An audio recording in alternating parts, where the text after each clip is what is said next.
I already have it threaded from my last project. Okay, we left off at the thread thing, and because I'm an absolute genius while y'all are learning how to quilt, I'm learning how to run videos. So we have changed our squares because I ran out of fabric. In the first video, I decided to turn sideways and I didn't think anybody wanted to watch it cockeyed and upside down. So we're gonna try again. Anyway, so my machine is threaded. It doesn't matter what kind of thread it doesn't matter what color thread you use, because the seam is gonna be on the back. Nobody's gonna see it. Not a big deal. I keep a stash of thread just like I keep stashes of fabric, and I'll just roll through whatever's handy as long as it's not too terribly off. So in this instance, my green is going to have 5 blocks where my gold did earlier, and my tan is going to be the 4 blocks, and we're going to do this 9 block thing here. So the first thing we're going to do is we're going to take 2 of the green and 1 of the tan. We're going to line them up here and make sure all our edges are nice and lined up. Then we're going to put it in here. Going to line it up on the 1/4 inch. My 1/4 inch comes down about right there. So as long as we're consistent, that's a huge hurdle out there. Consistency is the key to quilting. Right through here.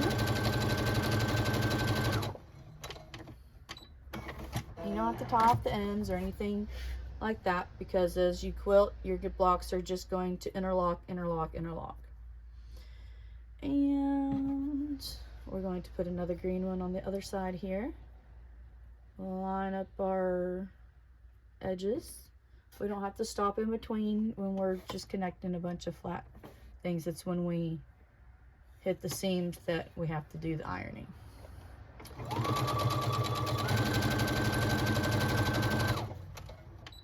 Okay, so our first one we have on either side. This next one, we're going to do the opposite. So I'm going to lay them out in front of me here. And put them together. Since this fabric doesn't really have a direction, it's not a big deal which way we put them together either.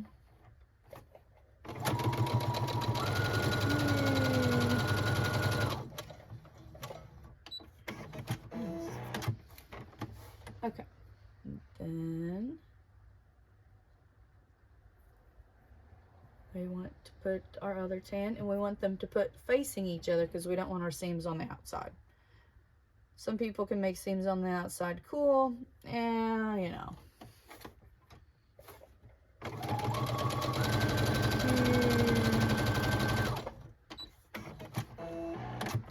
Okay, 2 rows, every other one. So that's going to leave 2 green and a tan for our last one here. So we're going to flip those over facing each other. Everything looks in line.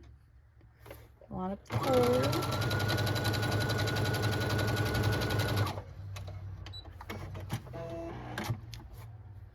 And our tan is going to be on the inside, so we put the green on the other, like so. Make sure that line's good.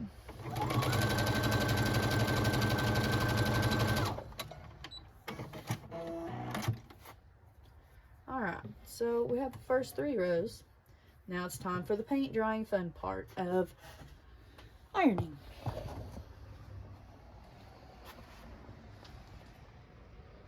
Come over here. We're gonna move our hoops that we threw in the way. Yes.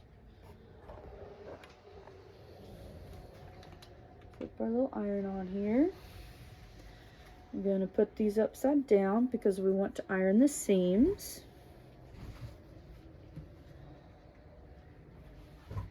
I'm going to want to open the seams because if you don't open the seams, you get little ridges more easily, and we don't want ridges, at least not right now for this project.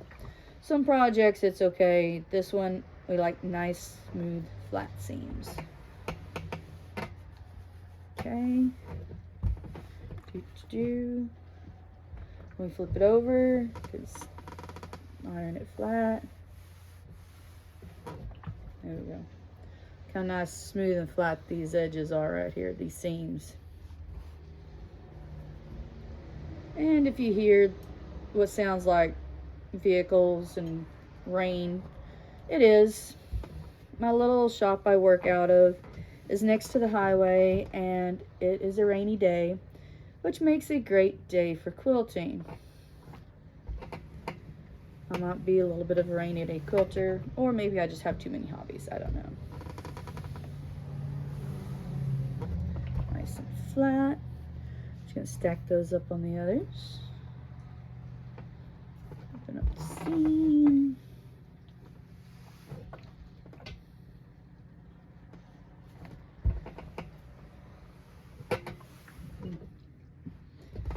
Alrighty, so there's almost no point turning that off because this won't take very long.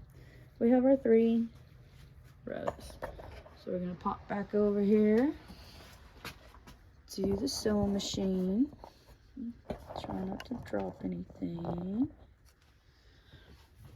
Alright, so we're gonna just kind of line these up to give us a little better visual. So when we're going to do it, we're going to try to make sure our seam lines are lined up, at least for right now. Doesn't always need to be that, but 99% of the time you want your seams lined up. So first thing we're going to do is we're going to flip it over so they're facing each other. Then we're going to line our seams up. This is the part where our handy dandy pins come in. We're going to pin it right on the seam to make sure it doesn't veer off from the seam. Sometimes you get a little wonky, so we just straighten it up like that. Pop it in the sewing machine on that 1/4 inch mark. Run through.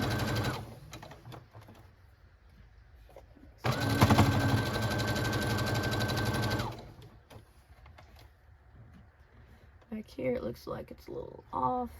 We can pull that, push it down, maybe pull it down a little bit. Cotton is very forgiving. Most of your fabric is probably going to be cotton when you quilt.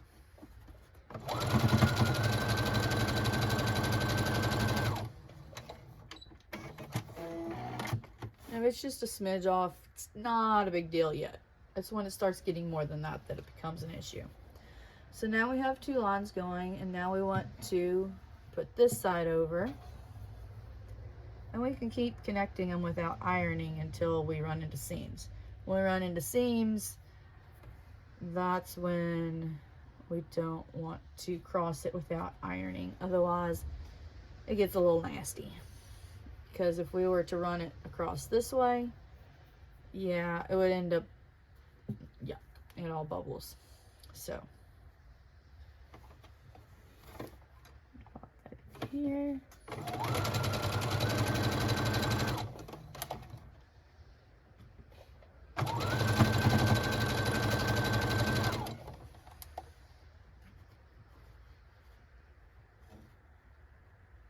Same line.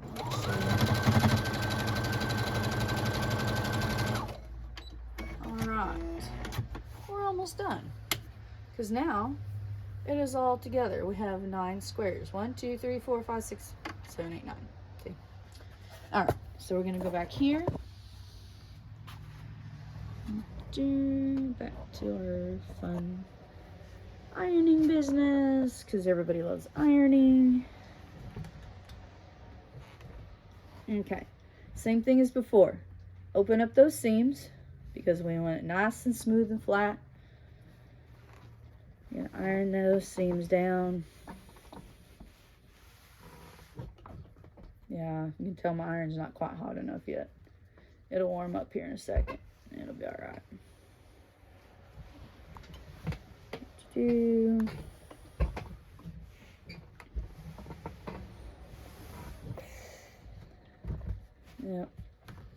And then we're going to iron it down on the front side also. And my ironing board squeaks lovely. And here we have our first 9-patch square. So let's see that a little better here.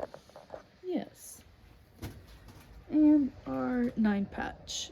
You have your first block for a quilt. What we do with that from here, though, is going to be the difference. And if you were wondering what happened with our 9-square earlier, it is right here on top of some stuff for next time. So, now that you've learned how to make your first block, we will start building on that. We may do some other little blocks before we start putting them together. Do some simple little tricks here, maybe some triangles and some strips. So stay tuned, and hopefully I'll learn more to the video by the next time.